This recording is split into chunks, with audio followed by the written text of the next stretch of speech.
Boa noite, pessoal. Tudo bem com vocês? Bem-vindos aqui, mais um bate-papo que nós vamos fazer. Dessa vez sobre um assunto que eu acho que é extremamente útil para todo mundo que trabalha com recuperação de créditos tributários.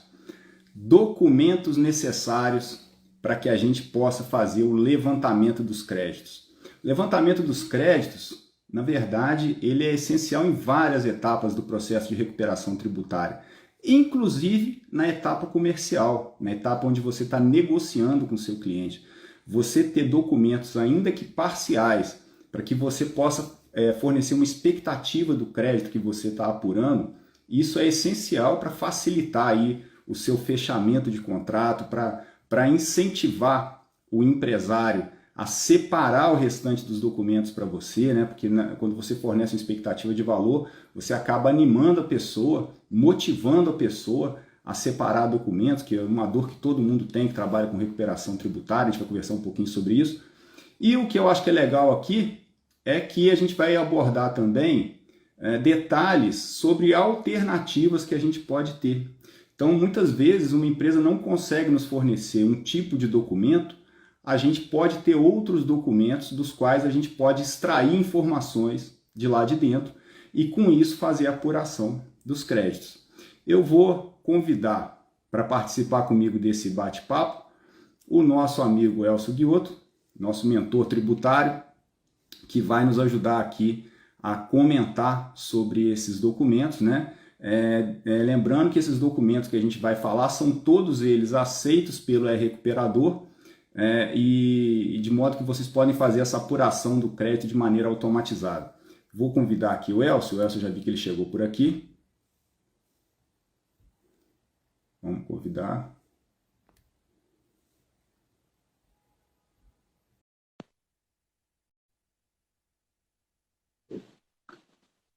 Vamos chegando, Elcio. Boa noite, meu amigo. Como é que vai? Boa noite. Tá bom? Tudo bem? Tudo jóia, graças a Deus. Estamos aqui para mais um bate-papo hoje, né? Dessa Opa. vez, ajudando o pessoal aí na questão de documentos, que eu acho que é uma das maiores dores para quem trabalha com direito tributário, né? Ou então com a Sim, consultoria tributária, de uma maneira geral, né, Elcio? Conta um pouquinho da sua experiência aí para a gente com essa questão de documentos. sim. Primeiro, mais uma vez aí, prazer estar junto aí com você na live. Boa noite, pessoal. Não, realmente essa parte da documentação, ela é uma dificuldade aí do mercado. Acho que a gente tem algumas barreiras para quebrar quando a gente fala em documentação, mas tudo começa de uma boa lista de documentos, né? Uma lista bem feita, bem preparada e, como você já mencionou aí, trazendo algumas alternativas de documentação para os clientes. E aí a gente tem que ir conforme, né, a depender de cada cliente e quebrando essas barreiras, né?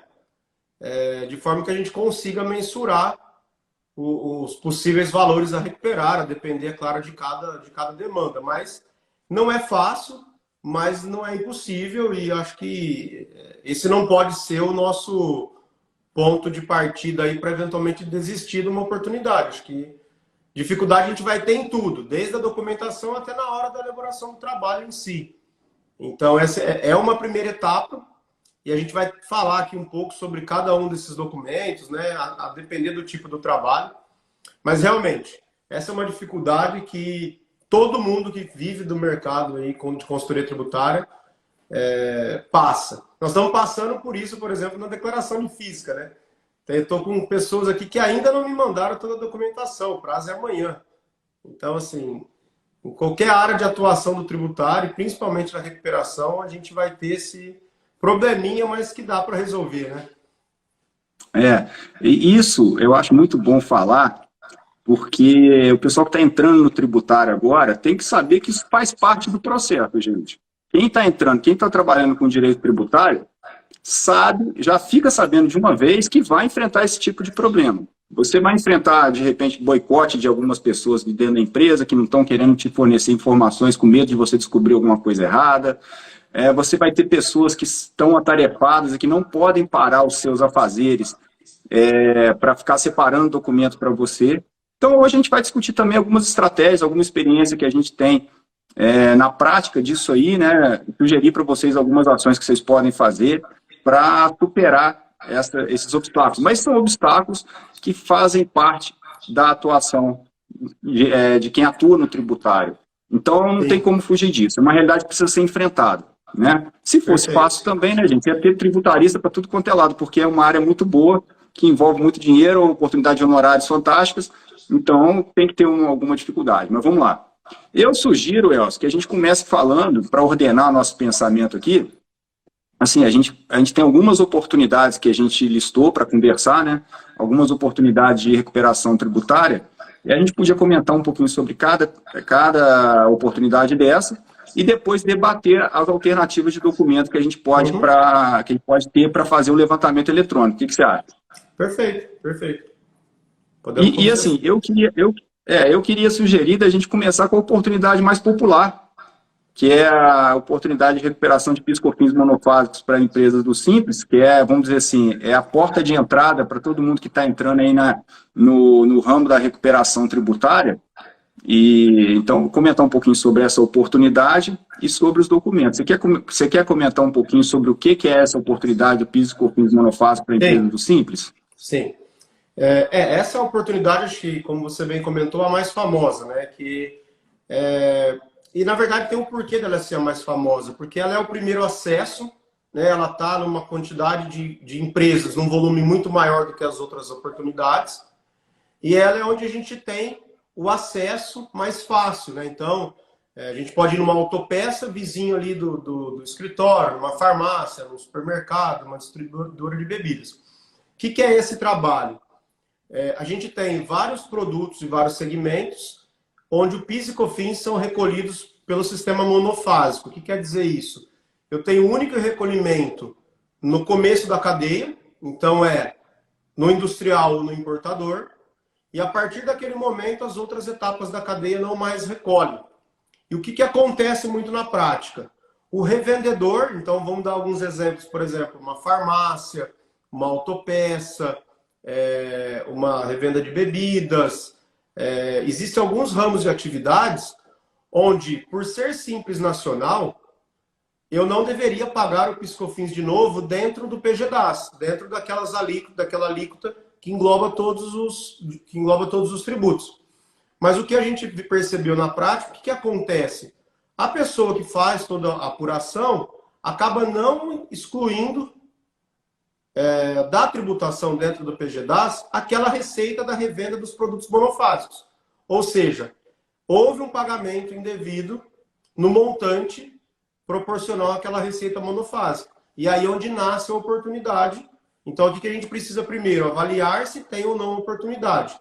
Como que eu vejo isso? Se eu pegar uma PGDAS, que é a declaração lá que o Simples entrega, e o total da receita for o total da base de cálculo do PIS da COFINS, ou do próprio ICMS-ST em alguns casos, que acaba seguindo mais ou menos o mesmo padrão, eu tenho ali a oportunidade. Então, de uma maneira bem simplória assim, essa é a oportunidade do PIS e COFINS monofásico. E aí tem vários segmentos onde existe essa oportunidade, com mais ou menos volumes, vamos dizer assim. Legal. Então, olha só, vamos ver se a gente consegue passar para o pessoal a lógica dos documentos que a gente precisa para fazer esse levantamento. Então, eu acho que a gente deve ressaltar aqui quais informações que são necessárias para esse levantamento. Então, olha só, na verdade, a gente precisa identificar dentro dos produtos que a empresa vende quais desses itens são monofásicos, não é isso? Então, eu preciso do quê? Eu preciso da relação dos produtos que a empresa vende. E eu preciso dessa relação com a NCM, porque se a gente for seguir a tabela do governo, se vocês entrarem lá no SPED, tabela 4.3.10, tem toda a relação de produtos que são monofásicos. Então, isso está atrelado à NCM. Então, eu preciso da lista de produtos da empresa e preciso que essa lista de produtos esteja atrelada à NCM dele, ter feito essa classificação. Tá? Eu não vou entrar no mérito se está certo, se está errado, se vai revisar ou não vai revisar. Estou falando da informação que a gente precisa. Tá, beleza. Aí eu preciso também da informação do que o contador fez na época. Sim. Porque a lógica da apuração desse crédito é o seguinte: você vai pegar os produtos, você vai confirmar a classificação deles, você vai separar aquilo que você paga PIS e COFINS e aquilo que você não paga PIS e COFINS. Aí você vai fazer a sua apuração, né? Fala, olha, pela apuração que eu fiz, a empresa deveria pagar X, né, no DAS do Simples Nacional, e aí eu preciso ver o quanto que ela pagou, né? Vendo o quanto que ela pagou, eu vou descobrir se ela pagou a mais, se ela pagou a menos ou se ela pagou certo. E aí a gente acha o crédito. Isso. Então eu preciso dessas informações. É isso, Elcio? Tem mais alguma outra informação que está esquecendo? Às vezes você pode até pegar, por exemplo, um PGDAS que exista aí com alguma segregação, mas que pode ser que ele pegou um item e deixou outros, né? É claro que quanto mais segregações tiver, menos a probabilidade de ter valores relevantes. Mas de ter valor relevante. Esse é o trabalho correto, né? Pegar o PGDAS no primeiro momento ver, olha, não teve segregação, ou teve. Se teve, tentar pelo menos alguns meses fazer um teste para ver se o que foi segregado está realmente correto. Então, esse é o trabalho em si, que ele é um trabalho, não é um trabalho tão complexo, né? Do ponto de vista de todo o conceito do negócio, mas ele pode ser ele pode ser trabalhoso a depender da forma que vier essas informações, né? Isso. Mas então vamos lá. Lista de produto. Então eu preciso da lista de produto que a empresa vende. Porque eu preciso saber que produto que ela vende e como é que esse produto está classificado, qual que é a NCM desse produto. Da onde que a gente pode tirar isso? A coisa mais óbvia, hoje em dia, são as notas eletrônicas, né? Sim. Tá lá. Então, uma alternativa que a gente tem é pegar as notas eletrônicas da empresa, notas fiscais do consumidor, eletrônico, tá lá. Eu preciso dessas notas, ou das notas fiscais de venda também, NFE. E vou ver se houve dentro daqueles itens lá algum produto monofásico. Essa é uma alternativa, tá? Mas aí eu não tenho as notas. Aonde que tem mais essa informação? Dos itens que a empresa vendeu e da classificação desses itens. Por exemplo, no Sintegra, concorda comigo? Sim, no Sintegra. E lembrando que as empresas do Simples não entregam FD, ICMS-PI e FD contribuições. Então, nesse caso, a gente não tem essas declarações, onde que possivelmente poderia ter as informações também. Pro Simples não se aplica, né? Então, por exemplo, o Sintegra é um arquivo que muitas vezes, assim, a empresa às vezes nem transmite mais, ou não faz, mas o sistema dela gera. Então, às vezes você não consegue as notas, mas você consegue sentar no sistema da empresa e gerar o Sintegra. Sim. Entende? Então, isso é uma alternativa que você tem para apurar o crédito, porque as informações estão dentro do sistema. Às vezes a empresa não consegue ter organização para te dar o XML, mas você senta junto com a pessoa responsável pelo fiscal e gera mês a mês o Sintegra dela. E lá dentro tem todas as informações que você precisa para apurar o crédito. Então é uma alternativa que você tem. Sim. É uma alternativa. Por exemplo, você tem... como é que chama aquilo? Pô, me fugiu o nome agora, Elcio. Do cupom fiscal. SAT. Tem o SAT. Você tem o cupom fiscal de São Paulo, né? Uhum. Que é o SAT.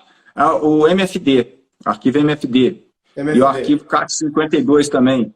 Então, são arquivos que você tem na época da impressora fiscal, que você consegue extrair esses arquivos lá da impressora fiscal, na época que as empresas tinham impressora fiscal, e você lá dentro também tem essas informações.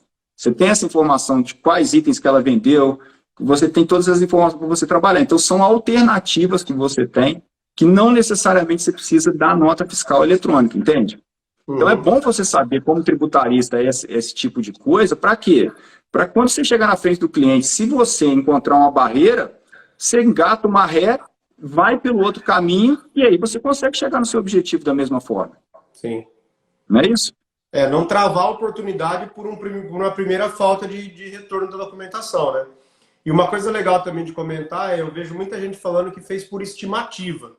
Então, pessoal, trabalho tributário não se faz por estimativa.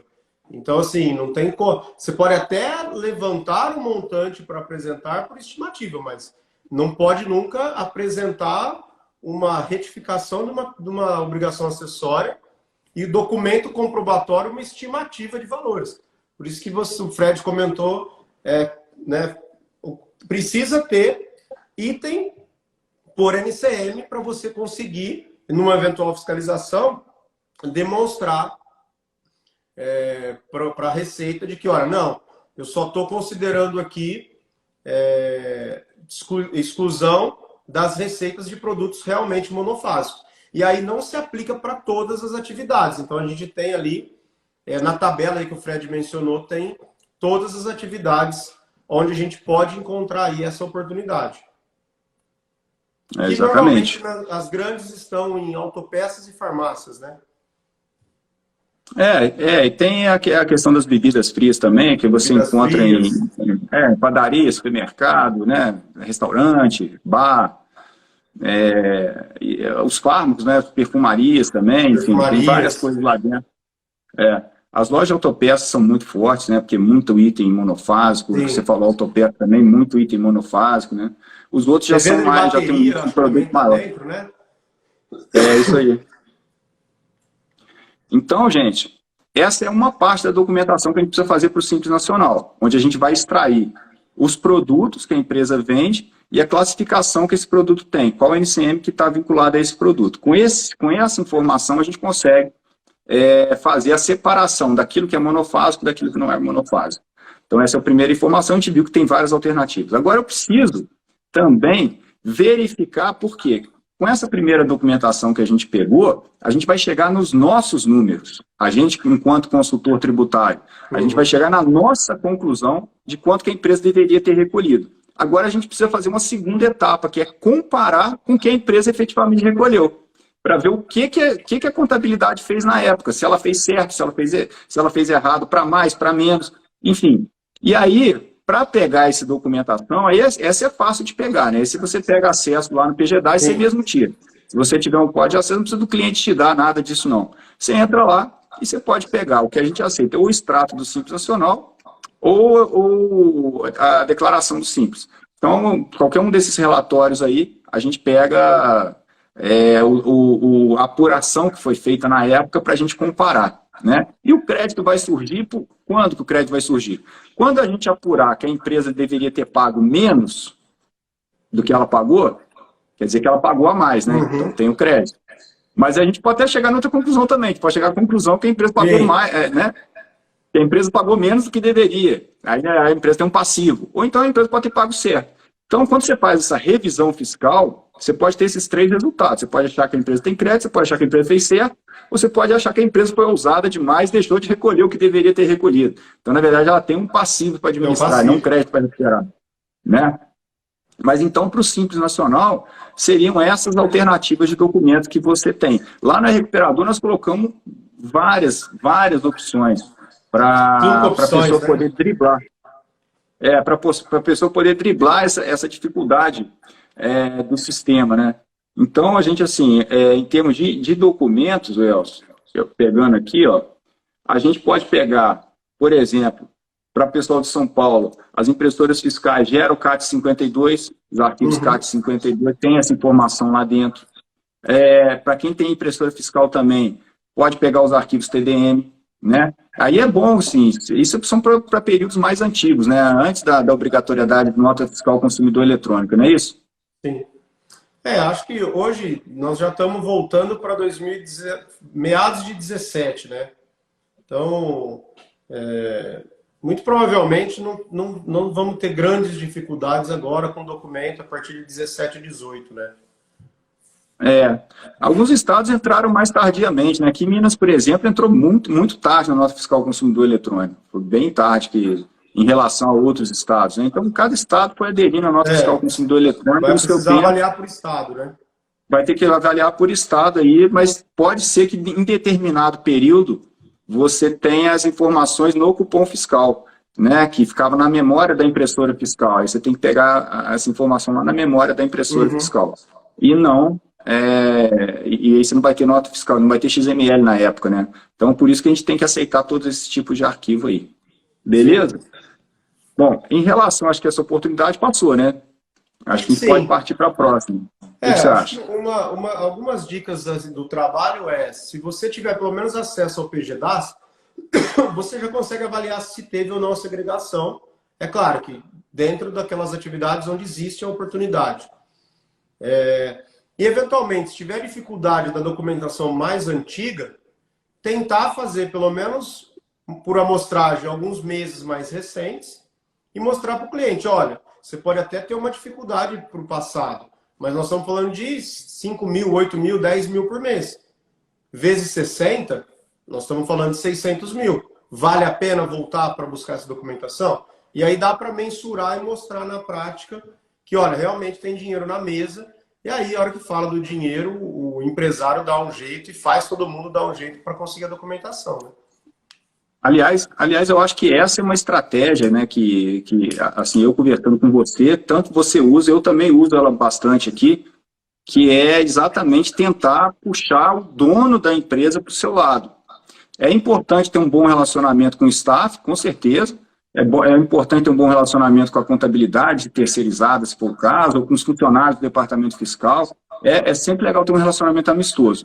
Mas é essencial trazer o dono, o proprietário da empresa, ainda mais que a gente está lidando com microempresa nesse caso, que é mais fácil ainda, né, para a pessoa é dona mesmo do negócio, trazer para o nosso lado. Porque, gente, imagina vocês, realmente é difícil. Vamos botar no lugar de uma pessoa que tem um escritório de contabilidade terceirizado. Ele já praticamente não dá conta de cumprir as obrigações rotineiras dele. Tem um monte de cliente para atender, um monte de obrigação para entregar, vários pepinos para resolver aí que acontecem fora do planejado, não é isso? Aí, de repente, chega um consultor tributário e fala assim, cara, você vai ter que separar os últimos 60 meses de toda a movimentação dessa empresa para mim.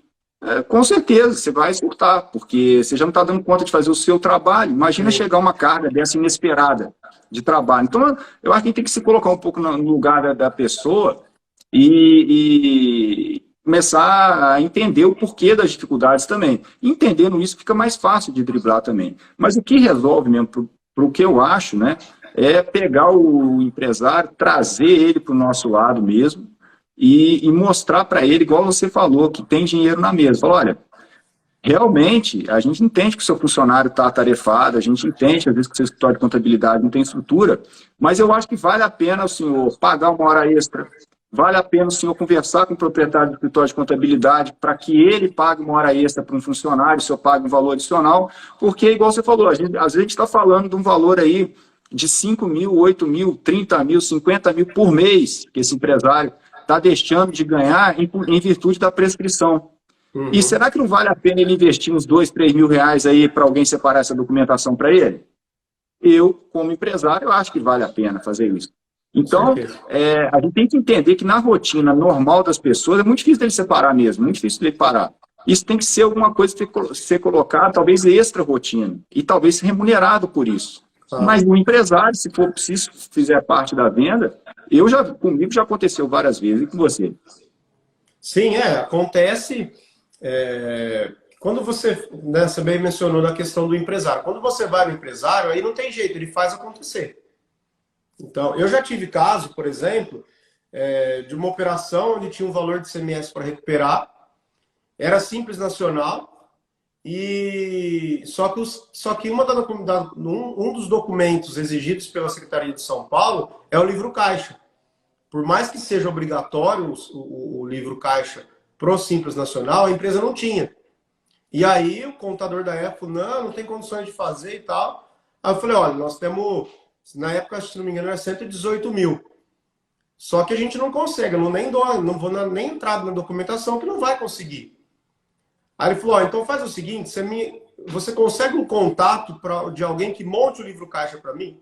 Aí eu tenho um amigo que tem uma história de contabilidade, e falou, eu estou com uma situação assim, assim, quanto que você cobra para fazer o livro caixa? Ele falou, eu cobro 10 mil. Falei, então tá bom, passei os contatos, ele cobrou os 10 mil, ele montou o livro caixa do ano que a empresa estava no Simples, ou seja, se eu ficasse só na conversa com o contador, não iria chegar num denominador. Aí eu falei, olha, eu vou ter que falar com o empresário. Não, tudo bem, fala com ele. Aí eu falei, e a alternativa que eu dei foi até assim, ele até gostou, porque ele falou, olha, eu não vou ter que fazer, ele vai contratar um terceiro. Eu falei, realmente esse terceiro foi indicação minha, e resolveu o problema. Mas porque eu consegui mostrar que tinha dinheiro na mesa. Exatamente. Você apresentou solução, né? Você não levou problema para ele, você levou solução. Isso que eu acho que tem que ser feito mesmo. Sim. Assim, eu acho que aquilo que eu estava falando, que uma das vendas que a gente tem que fazer para o empresário é isso, é fazer ele entender também que não adianta só cobrar, só dar bronca, só fazer as coisas, porque realmente ele tem que entender que a rotina, às vezes, do funcionário dele, do contador dele, é puxada mesmo, né? E venhamos e convenhamos, um contador, ele não está sendo remunerado para parar para ficar separando documentação para a empresa. Não está no contrato de contabilidade dele para fazer Sim. isso, né? Não está nas rotinas dele. Então, talvez tenha que ser algo que tem que ser remunerado à parte, tem que ser conversado à parte e tratado como um projeto. Por isso que eu acho que é interessante a gente chegar e talvez o diagnóstico prévio seja muito, muito importante nessa hora, porque para você sensibilizar o empresário, você tem que mostrar valores. Ainda que esses valores não sejam tão exatos num primeiro momento, quando você consegue dar uma ordem de grandeza do que pode ser Sim. recuperado, cara, aí Aí a muda coisa o jogo, muda de né? figura. Aí muda o jogo. Então ele vê que tem um dinheiro que pode fazer diferença para a empresa dele, né? E aí você tem que fazer, igual você falou, cara, a gente vai ter que enfrentar uma realidade, a gente vai ter que fazer isso, vai ter que investir para pegar. Mas é aquela história, análise de custo-benefício. Ele investe um pouquinho agora para fazer isso, talvez pouquíssimo dinheiro, alguma coisa nesse sentido, para, no final das contas, ter uma recuperação que vai fazer a diferença para ele, né? E eu acho que essa conversa sincera com o empresário, você se colocando como um consultor, você se posicionando como alguém que está do lado dele, né? Até usando o gatilho do inimigo comum, né, cara? Todo do seu lado, a gente está combatendo uma cobrança indevida que está sendo feita pela Receita. Então, pô, vamos lutar junto com isso, né? Eu estou do seu lado e estou aqui para o que deve é. Mas, cara, a gente vai ter que enfrentar, vai ter que se armar um pouco, vai ter que fazer algumas estratégias para isso acontecer. Então, vamos junto. E isso acontece, gente. Agora, só muitas vezes você se envolver com o terceiro escalão de uma empresa, ou você se envolver somente com o escritório, deixa por minha conta, não, você vai ter que trazer o empresário, o dono da empresa para o teu lado, e esse cara vai ter que colocar a ordem na mesa. Porque é aí que os documentos começam a aparecer. Nem que às vezes a gente tenha que fazer igual ela falou, a gente vai ter que recompor esse documento, vai ter que investir um pouquinho mais, vai ter que regularizar, isso não é ruim para a empresa, né? A empresa está resolvendo outro problema. No final do dia é isso aí que está acontecendo. Então, gente, eu acho que essa estratégia tem que ficar bem clara, tá? Não é fácil, depende de uma negociação, mas uma vez que o empresário esteja do teu lado, o dono da empresa esteja do teu lado, aí a coisa começa a virar. Assim, só para complementar, para a gente mudar o tópico, você falou uma coisa bem interessante, que é o seguinte: quando a gente tem esse acesso ao empresário, a gente também tem que tomar muito cuidado para não colocar o contador e o empresário um contra o outro, como se a gente tivesse numa disputa de que, olha, eu estou aqui do seu lado, mas o contador não está. Até deixar claro de que, olha, realmente o contador, ele não recebe para isso, né? E ele vai despender um tempo realmente para buscar essa documentação. E muitas vezes falta isso para o empresário, alguém falando para ele, olha, não, eu já pago a contabilidade, não quero nem saber, ele que se vire. Mas a hora que tem um terceiro que está ali querendo também participar do negócio, falando para ele, olha, não é bem assim. O escritório de contabilidade é muita coisa, o cara tem as demandas dele, a mensalidade é para fazer a contabilidade, ele vai ter que despender alguém para fazer valer a pena essa documentação, ir atrás dessa documentação. Então, eventualmente, vale até a pena você entrar ali no circuito e perguntar, precisa de alguma coisa? Vai ter algum custo adicional para mim? Exato. Não tem problema nenhum. Exatamente. Eu acho que falta essa empatia, você se colocar no lugar de quem está sofrendo aquilo, até com o funcionário da empresa. Porque eu acho que... a palavra é essa aí, empatia, né? É todo mundo no mesmo objetivo, né? No mesmo objetivo. Quando eu conversava com os empresários e fazia eles compreenderem isso, falava, cara, não adianta a gente ficar só dando bronca nas pessoas e o problema não está resolvido. O que vai acontecer, se você colocar essa pessoa para ficar separando no horário, documentos, no horário de expediente dela, é que se ela separar o documento aqui, ela vai deixar um buraco nas rotinas dela na empresa. Então, ela vai atrasar outras tarefas dela na empresa, tá certo? Se você priorizar as tarefas da empresa, essa documentação vai ser separada nunca. Você vai ficar um ano, essa documentação não vai vir. Em um ano significa X reais de prejuízo para você, que a gente já colocou aqui. Então, isso tem que ser tratado como um projeto. Isso não pode ser tratado como uma tarefa a mais, assim, normal. É um projeto. Então, tem que chamar o funcionário do departamento fiscal e falar, fulano, eu preciso disso aqui até o final do mês. Vamos programar você chegar mais cedo, você sair mais tarde, a gente vai pagar as horas, ou vai te dar um prêmio no final disso aqui, para que você, quando isso aqui estiver pronto, para a pessoa sentir também que está fazendo uma tarefa extra, mas está sendo remunerada por aquilo. Sim. Então, eu acho que é uma estratégia muito boa essa, de envolver a equipe, e aí você coloca todo mundo no mesmo barco. Explica por que está fazendo, mas que você também está querendo explorar a pessoa, né? A pessoa não vai se sentir explorada. Então, você está fazendo parte do projeto, você vai ganhar também com isso aqui, mas, cara, a gente precisa desse negócio o mais rápido possível, porque cada mês que passa, o prejuízo para a empresa é de tanto, pela prescrição. Sim. E aí tratar isso como um projeto. Aí que está o talento do consultor, né? O talento de você conduzir todo esse processo com todos os envolvidos e com todas as dificuldades, mas superando, colocando todo mundo no mesmo linha de pensamento positivo, né? Ninguém contra ninguém, todo mundo no mesmo barco contra a carga tributária, todo mundo no mesmo barco contra a cobrança indevida, contra, né? Todo mundo no mesmo barco a favor do caixa da empresa. Então tem que envolver todo mundo nesse processo, para todo mundo ficar firme, né? Eu acho que isso é um recado bom para a gente passar. Sim, sim. Bom, vamos evoluir então aqui, né? Porque daqui a pouco senão a gente não vai. Vamos falar da exclusão do ICMS da base de cálculo do PIS e da COFINS. Que informações que a gente precisa ter, Elcio, para levantar esse... Vamos falar das informações, depois a gente vê onde é que essa informação está. Mas é a informação que eu preciso para levantar o crédito da exclusão do ICMS da base do PIS e da COFINS. O que eu preciso comprovar, vamos dizer assim? Eu preciso comprovar que uma operação esteve sujeita ao ICMS e também ao PIS/COFINS. Então, esse é o ponto de partida para eu ter a oportunidade da exclusão do ICMS da base do PIS/COFINS. Então, se a gente tiver uma operação em que teve ICMS e não teve PIS/COFINS, ela não tem a oportunidade. Da mesma forma, se a gente tiver uma operação que não teve ICMS e teve PIS/COFINS, a gente também não tem a oportunidade. A única forma que a gente consegue encontrar de avaliar essa operação é por item de documento fiscal. Então, aí a gente já tem uma luz de que tipo de informação a gente precisa. Então, a gente precisa do quê? Das saídas, onde eu consiga comprovar que aquela saída daquele determinado item teve a incidência do ICMS e do PIS/COFINS.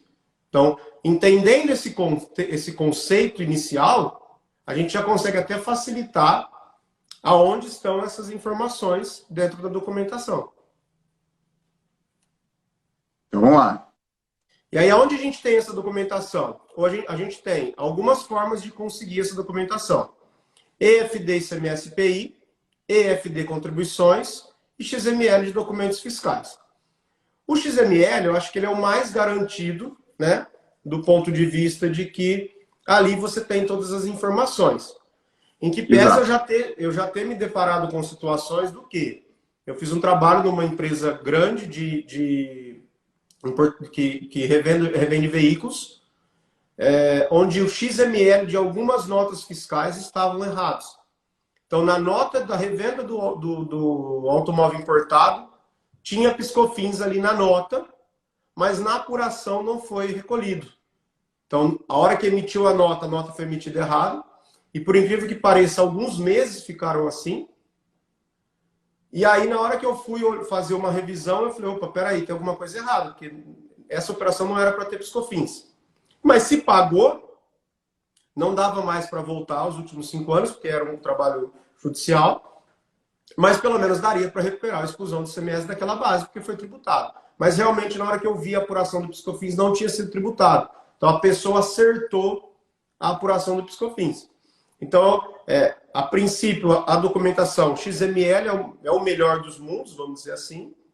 E aí, FD, ICMS/PI, FD contribuições, aí vai depender muito aonde estão registradas as informações, né? Isso que você falou, isso já dá uma luz também do porquê que a gente precisa dessas informações, né? Então, vamos lá. Na FD contribuições, por que eu vou precisar da FD contribuições?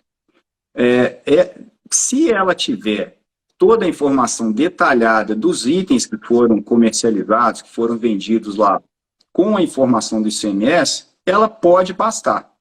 Não é o ideal, gente, que isso que o Elcio falou é uma verdade. São vários casos que a gente pega de documentos com divergência da escrituração. O documento está uma coisa, na escrituração está outra coisa. Então, o ideal é que você tenha as duas coisas, né? Que você faça a apuração pelos documentos fiscais, mas que você vá na escrituração e veja o que a empresa fez. Para você também não alterar, né? Muitas vezes você pode alterar a receita da empresa, né? Vai dar uma coisa diferente, vai dar são informações que não vão bater. Então, assim, o ideal é que você consiga fechar a informação dos arquivos XML, fazendo a apuração e comparar com o que está lá na FD Contribuições, né? Muitas vezes as informações também de cupom fiscal que a gente pega, por isso que a gente pega às vezes a FD ICMS PI, estão lá. Estão nos registros C400 e alguma coisa lá, estão os registros de cupom fiscal, que aí a gente também não tinha nem nota fiscal na época para a gente recompor. Mas o interessante da gente falar é que muita gente tem dúvidas sobre isso. Ah, por que você não pega só a FD ICMS PI e a FD Contribuições para fazer? O que acontece, gente? Na FD ICMS PI, quando você vai declarar uma nota de emissão própria, você não detalha a sua própria nota, que são os registros 670. O registro 670, que é o detalhamento que traz o item da nota, você vai fazer para as notas de terceiro, ou seja, para as notas de compra que você faz. E não é o objeto da apuração do crédito. Então, ali eu não tenho o detalhamento das minhas próprias notas, só tenho a consolidação dela. E como eu preciso ir no item da nota, eu não tenho essa informação na escrituração, entende? Então, eu preciso das notas para complementar, né? Na FD ICMS PI, na FD Contribuições, desculpa, eu tenho esse detalhamento, mas a empresa precisa ter escriturado isso de maneira detalhada, porque muita empresa escritura de maneira consolidada, sem o detalhamento. Então, muita empresa não faz o detalhamento da nota, ela coloca valores consolidados só. Então, ali também eu só tenho uma consolidação, não tem detalhamento dos itens. Então, gente, para fazer uma apuração correta, e que você possa ficar tranquilo, o seu cliente tranquilo, de uma eventual fiscalização ou uma eventual prestação de contas para a Receita, para você ter a tranquilidade de falar, pode olhar a minha planilha, o item, e o meu documento de crédito está super bem feito aqui, pode olhar tranquilamente. Para eu ter essa tranquilidade, poder deitar minha cabeça no travesseiro e dormir, eu preciso dessa documentação. Caso contrário, vai fazer o que o Elcio falou, você vai fazer por estimativa. Aí por estimativa... Não dá por estimativa, né? Por estimativa é complicado. Então, não tem muita saída não, gente. Para fazer o detalhamento, o cálculo do jeito que tem que ser feito, pegando o item, o ideal é que você tenha as notas fiscais e FD Contribuições. Caso não tenha as notas fiscais, dá para pegar na FD Contribuições? Dá. Tá? Só que você tem que confiar que as informações estão lá dentro. Ou então você pega um termo de declaração de responsabilidade do seu cliente. Tá? Então, eu vou apurar de acordo com o que você declarou na FD Contribuições. Então, o meu comprometimento é no cálculo.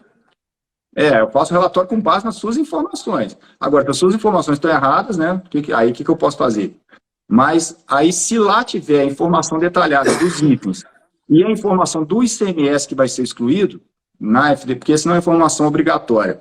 Então, se tiver essa informação do ICMS lá dentro, beleza, dá para fazer só com isso. Inclusive, eu estava falando hoje, trocando ideia com a Fernanda Nogueira, inclusive a gente vai estar no final da semana aí no evento dela, aí na imersão tributária na prática em São Paulo, e a gente estava falando exatamente sobre essa questão de documentação. Uma das alternativas que se o seu cliente conseguir, às vezes você está com dificuldade de pegar o XML.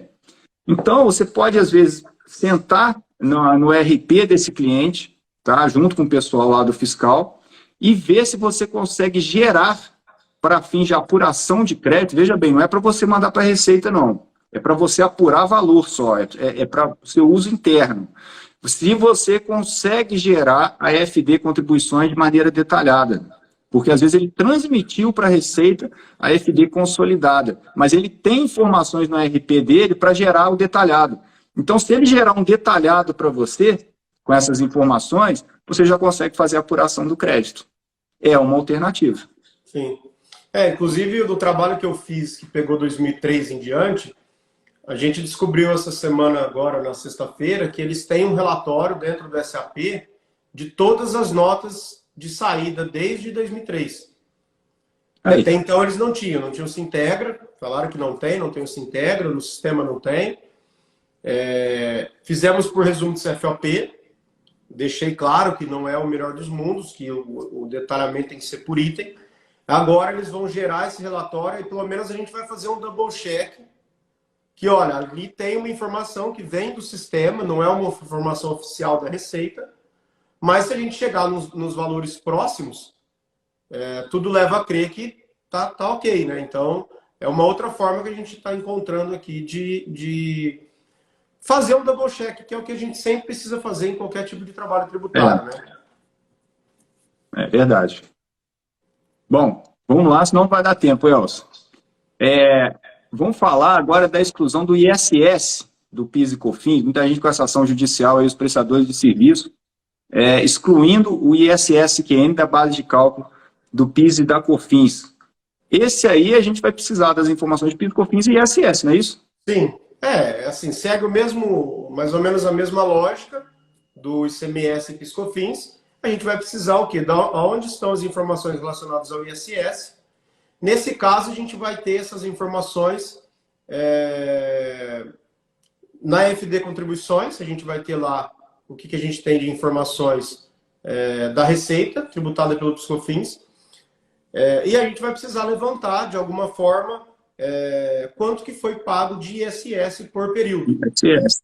Ele não é um trabalho tão volumoso, vamos dizer assim, quanto do PIS e COFINS para o ICMS, porque ali você tem que ir por item mesmo, e às vezes você tem lá uma quantidade gigantesca de notas e com vários itens em cada nota. Esse é um trabalho um pouco mais simples de se levantar. Como é bem mais simples. É bem mais simples. Eu já vi casos, por exemplo, assim, a empresa tem a receita de serviço, o ISS é 5%.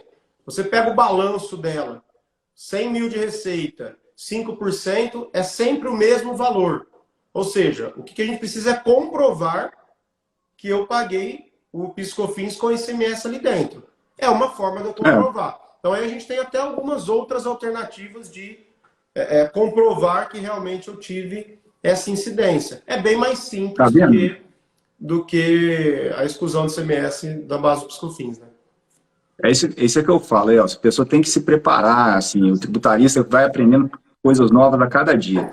Então, quando você começa a acumular conhecimento, quando você esbarra num desafio, num obstáculo, você tem preparo para ultrapassar aquele obstáculo. Nesse caso aí, por exemplo, o melhor dos mundos aí para o levantamento da exclusão do ISS é se você pegar uma empresa que escritura FD Contribuições com bloco A, que lá no bloco A tem as informações de ISS. Então, esse arquivo só basta. E aí você não precisa de ninguém, né? Você entra no ReceitaNet BX, baixa o arquivo por lá, você não precisa pedir para ninguém, porque todas as informações que você precisa para esse crédito já estão lá dentro. É só rodar e fazer a apuração. E caso você não tenha, por exemplo, o que a gente fez no recuperador? A gente fez um modelo de planilha que você preenche. Aí assim, é muito pouca informação, porque você tem um recolhimento por mês, então você vai ter que preencher 60 linhas de uma planilha, que não é nada demais. Então é informar o que a empresa pagou de ISS por mês. Esse mês foi 20 mil, mês que vem foi 22, o outro mês foi 23, o outro foi 19. E vai informando esse valor e joga para dentro do sistema. Essa é a informação que a gente precisa para fazer o cálculo. Então, a exclusão da ISS acho que é bem simples. Né? Pega as guias, digita na planilha e joga lá para dentro. É um trabalho aí de 20 minutos para você fazer. Sim. Não é nada demais. Então, isso é um relatório fácil que o RP do cliente vai te dar. Fala o que você pagou um relatório aí de ISS nos últimos anos. Isso aí não é difícil para os caras levantarem, não. Então, esse crédito é bem facinho. Agora, vamos tratar aí dos créditos sob folha. Esses aí são muito bons de trabalhar também. Tem créditos até bastante vultosos aí, mas tem uma documentação que pode ser um pouquinho espinhosa. Mas eu acho que a gente pode dar umas dicas boas para o pessoal. Começar falando do INSS sobre verbas indenizatórias. Essa é aquela tese, pessoal, que você deve pagar o INSS patronal, que é a contribuição previdenciária patronal, que é aquela que a empresa paga, no percentual de 20% sobre a folha, mas só tem que pagar sobre as verbas de natureza remuneratória. As verbas de natureza indenizatória, elas não devem incidir o INSS. Por quê? Porque não houve trabalho. Né? Então, se não houve trabalho, aquilo tem um caráter de indenização, não de remuneração. Então, tem determinadas verbas que a gente já ganhou no judiciário, exemplo do salário maternidade, exemplo do aviso prévio indenizado, auxílio alimentação, enfim, são verbas que, na verdade, tem um caráter de indenizar a pessoa e não de remunerar um trabalho. Quando a pessoa está em licença maternidade, por exemplo, ela não está trabalhando, mas está recebendo, entende? Então, não é retribuição pelo trabalho prestado. Aí, o que a gente vai precisar? A gente precisaria pegar todas as verbas da empresa, tá certo? Listar essas verbas. Eu preciso identificar dentro das verbas da empresa quais são as que eu quero questionar. Por exemplo, salário maternidade. Como é que a empresa chama o salário maternidade? Cada empresa tem suas rubricas lá, né? Então, dessa empresa ela chama de SAL.maternidade, lá dentro do sistema dela. Então, eu identifico que tem esse lá. Eu marco, esse aqui eu quero. Eu quero aviso prévio indenizado também, esse aqui eu quero. E por aí vai. Você marca isso. E depois que você marcou quais são as verbas que você vai recuperar, você precisa fazer o quê? Você precisa rodar a folha dos últimos 60 meses e identificar o que teve de pagamento dessas verbas. Ficou claro, pessoal? Sim. Entendeu? Você tem que identificar quais são as verbas que você quer tratar como indenizatórias, rodar aquele movimento de 60 meses e daí, lá dentro, você identificar, opa, esse mês teve salário maternidade para fulana, para Beltrana, esse mês teve aviso prévio indenizado para 3, e você vai pegando aquilo lá. Sobre isso aí, se houve pagamento de INSS, aí a gente pode recuperar. Então, Elcio, vamos lá. Que alternativa que nós temos aí para levantar esse crédito? Assim, usando o sistema que é o nosso facilitador, o Manad, né? Então, agora a gente estava conversando hoje, a maioria das empresas que é Manad? Não conheço o que é Manad, mas aí vai olhar dentro do sistema, tem dentro do sistema o Manad. Por quê? Porque você é obrigado a ter, eventualmente, para apresentação para uma fiscalização. E ali ele tem um facilitador que tem todas as informações que a gente precisa, né? Então, teria que ter o Manad em TXT, então, pensando para usar o facilitador, que é a nossa ferramenta, para trazer o trabalho de um levantamento de uma forma mais rápida. Abertura do bloco K, que é a folha de pagamento, né? Os cadastros e os itens de folha. O que são os itens de folha? São esses itens que o Fred mencionou. São os itens que está definido já que são verbas indenizatórias, sem caráter remuneratório, e que por isso eu não precisaria pagar a contribuição patronal sobre esses valores. Então a gente precisa o quê? Achar esses montantes mês a mês, de forma que a gente consiga depois ajustar as apurações, né, de folha para poder pedir a restituição desses valores pagos indevidamente ao maior. Então, no primeiro momento, o Manad, né? E depois o E-Social, que ele é mais difícil da gente buscar as informações. E, em último caso, uma planilha, que a gente consegue também elaborar a planilha. Eu já tive casos, por exemplo, de o cliente conseguir, dentro do sistema dele, pincelar todas as rúbricas que são indenizatórias e gerar um relatório dentro do sistema. E é um relatório confiável, veio de dentro do sistema. Depois fez uns testes por amostragem, fechando o mês todo e estava tudo perfeito. Ou seja, tem várias formas da gente conseguir essa informação, né? Eu, assim, por experiência própria, por exemplo, o Manad, como é um arquivo, já é mais antigo, bem mais antigo e tal, mas que é um arquivo que a fiscalização pode exigir das empresas, né? Então a empresa não é obrigada a transmitir, mas a empresa é obrigada a gerar, mediante, né? Igual o Sinteg em São Paulo, né? Você tem que gerar. Se precisar, se o fiscal te pedir, você tem que gerar. Então, como isso aí é um arquivo que as pessoas conhecem pouco, muitas vezes até o pessoal de DP nem sabe o que é isso, porque nunca precisou gerar, nunca foi demandado. Então, é importante que você que está assistindo a gente aí, que mexe com tributário, saiba que isso existe e saiba que você pode sentar lá do lado da pessoa do DP e falar, vamos entrar no sistema e vamos descobrir onde é que gera isso, porque o sistema tem que gerar, pessoal. E o sistema tem que gerar, então ele vai gerar. E esse arquivo ele tem um facilitador que você pode gerar ele anual. Então você não precisa ficar gerando 12 arquivos. Você pode gerar um arquivo de 1º de janeiro a 31 de dezembro. Aí ele vai trazer a folha inteira do ano. Toda a movimentação da folha, com todos os funcionários, todas as verbas que foram pagas lá. E aí você pode ter tudo isso aí mastigado. Eu te falo de experiência, vários clientes que eu já tive que chegar e provar para ele que o sistema dele gerava. Porque a pessoa fala, a pessoa do DP, a primeira coisa que ela vai falar assim, não gera, não faço. Isso aí já espera isso aí, porque eles vão falar, não, isso aí eu não gero, meu sistema não faz. Cara, faz. Aí volta aquela história que a gente falou de você sentar com o dono da empresa, trazer ele para o seu lado, mostrar o montante envolvido, para que ele te abra acesso para você chegar lá junto e sentar do lado dessa pessoa e tirar esse manad, porque está lá, a informação está lá dentro do sistema. E é a forma mais fácil, gente. Gerar um manad é o mais fácil para você levantar isso. Perfeito. Às vezes o tem dentro do RP, mas a pessoa, como nunca usou, nunca precisou gerar, nunca usou. Ela desconhece.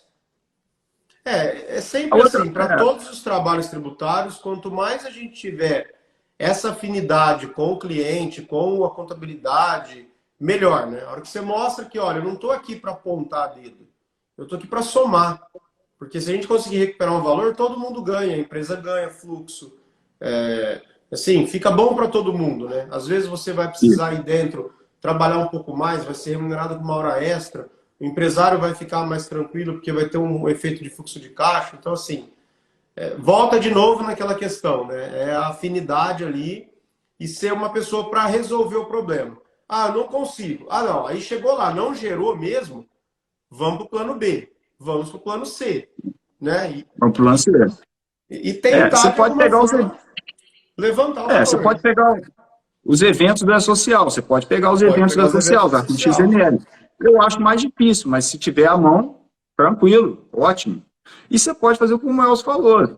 A gente, por exemplo, lá no sistema aceita um modelo de planilha. Então, o cliente tem como gerar uma planilha com aqueles dados lá, ótimo. Se o TI da pessoa consegue gerar. Você monta a planilha, corta a planilha. Monta a planilha e joga. Em última análise é aquilo ali. Então, assim, pode dar um pouco mais de trabalho, um pouco menos de trabalho, mas tem saída, gente. Sempre tem saída para você fazer isso, tá? Então, isso é uma coisa que vai. Bom, e por último, cara, a última oportunidade aqui que eu queria tratar, que é a limitação da base de cálculo da contribuição de terceiros a 20 salários mínimos, que é uma tese fantástica, né? E é uma tese que ainda está em discussão, mas já tem várias decisões aí favoráveis ao contribuinte, mas que dá um valor econômico muito alto, né? Então, eu acho que é uma bela aposta. É uma bela aposta para a empresa ingressar, inclusive, agora em juízo, para trancar pelo menos a prescrição, enquanto isso não se decide, né? Se deixar esperar vir uma decisão definitiva, você corre o risco de uma modulação, e nessa de modular, você perde o direito de recuperar o passado, só dali para frente. Então, olha quanto dinheiro que você pode deixar na mesa, né? Esperando aí uma decisão definitiva. O interessante, então, é que você entre em juízo agora, converse com o seu cliente, deixa a ação rodar, mas pelo menos você travou a prescrição. Entrou hoje, 5 anos para trás, está garantido. E se essa ação ficar aí 5, 8 anos na justiça, não tem problema, você vai recuperar 10, 12, 13, 15 anos de crédito para o seu cliente, e obviamente é uma bela poupança, né, gente, para quando você vai cobrar um horário. CMS, né? Exatamente. Muita gente então, muita gente pensou para entrar depois, perdeu. Aí, gente, essa aqui também é muito difícil de levantar, não. Léo, explica pra gente a documentação, porque não é muito difícil. Para o uso dentro do sistema, é o relatório extraído da GFIP. Então, extrai o relatório da GFIP. Dentro dos manuais do auditoria, tem até o passo a passo de como faz a extração desse relatório, né? Entra na CFIP, em portafolho. Ou através da DCTF Web. E aqui tem uma dica importante que é o seguinte, eu já peguei casos do que a pessoa pegar para fazer esse levantamento só para comprovar numa ação. Mas na hora que foi ver, tinha erro tanto no RAT, quanto erro de FPAS com tributação a mais. Ou seja, você transformou uma oportunidade que você nem sabe o que vai virar lá na frente, muito provavelmente, se tiver ganho de causa, todo mundo vai ganhar, mas a pessoa já vislumbrou uma outra oportunidade ali dentro. Você está no FAS errado e está recolhendo mais. Ali é administrativo. Aí é administrativo mesmo. Então, assim, Ah, já fez dinheiro rápido já. É o que você falou de ter o conhecimento, né? E o que eu sempre falo, principalmente dentro da mentoria, é, pessoal, você está com a documentação? Ah, o cliente me entregou a documentação, olha, ele me entregou o certificado digital para eu fazer a exclusão do CMS da base dos COFINS. Você vai entrar lá no Receita BX e vai baixar toda a documentação. O que eu preciso para fazer esse trabalho? Baixa tudo. Vai no ECAC, baixa do CTF, baixa relatório de DARF, faz testes de cruzamento. O sistema faz tudo isso automatizado, né? Olha outras coisas, porque às vezes você está tirando numa situação e às vezes tem um outro lado ali, um elefantão passando e você ia deixar passar, né? Ia deixar parar, exatamente. Isso acontece mesmo, né? Isso acontece mesmo. Então, essa é uma ação, como você bem colocou, que eu vejo com bons olhos, eu acho que tem uma boa probabilidade de êxito, mas hoje, né, no Brasil é difícil, principalmente pensando no aspecto econômico, todo mundo está olhando isso quando vai julgar qualquer fato e qualquer situação. Olha o aspecto econômico, não era para olhar, porque se está errado, o governo já ganhou muito tempo, né? Então é só acertar o que realmente está errado. Eu acho que é uma boa tese. E não é também uma tese e não são valores difíceis de fazer o levantamento. Acho que até com DCTF Web fica até mais fácil, porque aí você não precisa nem do cliente, né? Não, você entra lá no ECAC e baixa, né? Você baixa o comprovante de pagamento e tem as informações todas lá. Você tem que parametrizar pouca coisa no sistema. Daqui 3 meses a gente já vai estar falando de 4 anos de DCTF Web para praticamente a maioria das empresas, né? Que começaram em agosto de 18. Pois é, então assim, dependendo da época que a empresa já tiver, né? A gente, boa parte disso aí a gente já consegue fazer lá dentro do ECAC, né? E também, gente, tirar um relatório da Cefip não é nada demais, é um relatório por mês, se você sentar com o pessoal do DP ali, em 20 minutinhos eles tiram isso para você, entendeu? É um PDF por mês, rapidinho tira, e, enfim, não tem grande dificuldade, não. Então, eu acho que assim, eu acho que o importante da noite aqui, a gente está partindo aí para o nosso tempo, é mostrar para vocês que, na verdade, a gente tem documentos preferenciais, sim, documentos que trazem as informações de maneira mais detalhada ou mais precisa, mas o importante é que você tenha conhecimento e se aprimore sempre aí, para que você saiba que existem alternativas. Se você não conseguir de um lado, você pode buscar a mesma informação de outro, né? O exemplo que o Elton falou aí do ISS, fantástico, quando não está conseguindo de um lado, consegue de outro. Você consegue alternativas para você apurar o seu crédito. Então, é isso que a gente queria trazer para vocês. Então, quando a gente tem essa maleabilidade para trabalhar esse conhecimento principalmente, as coisas começam a acontecer, né? Você começa a botar os seus projetos para frente, os créditos apurados e as providências necessárias para a restituição adotadas, e aí a coisa começa a andar, não é isso, Elton? Sim, sim. Nós comentamos aqui a questão, por exemplo, da falta de documentação. E, ao mesmo tempo, a gente tem um monte de informações que vão em diversas declarações. Então, esse exemplo mesmo do ISS. A gente não tem lá a FD Contribuições para o Bloco A, mas a gente tem a ECD. Se a gente tem a ECD, a gente tem a receita ali que foi entregue para a Receita Federal. Então, ali tem todas as receitas da empresa. E tem a contabilização do ISS ali. Então, por mais que você não consiga levantar de uma outra forma, você consegue demonstrar a receita. Está aqui, ó. Está demonstrado a minha ECD, está demonstrado a minha ECF. Ou seja, outras alternativas para se chegar no mesmo objetivo, que é apurar eventualmente o indébito. Então, lembrando que essas escriturações são oficiais, são assinadas. Né? Então, são assinadas, são oficiais. Então, assim, a Receita tem essa informação, até ela sabe que existe isso. E uma última dica acho que eu deixo para todo mundo é, a partir do momento que você está com o certificado digital do cliente, baixa tudo e faz um pente fino, porque muito provavelmente você vai encontrar oportunidade. Por experiência própria, sempre tem oportunidade em várias áreas. Então não foca só naquele levantamento único. Foca em avaliar, fazer um diagnóstico por completo. Legal. Meu amigo, estamos aqui, 7h59. Muito obrigado novamente aí pela sua participação, pela sua contribuição. Espero que a gente tenha esclarecido alguns pontos aí para o pessoal e tenha ajudado a dar alternativas aí, né, para esse nosso desafio permanente, que é obter documentos dos clientes, tá? Muito obrigado mais uma vez e ó, fica com Deus. Eu que agradeço, irmão. Obrigado, tamo junto. Pessoal, boa noite aí. Valeu. Abração. Valeu. Um abraço, pessoal.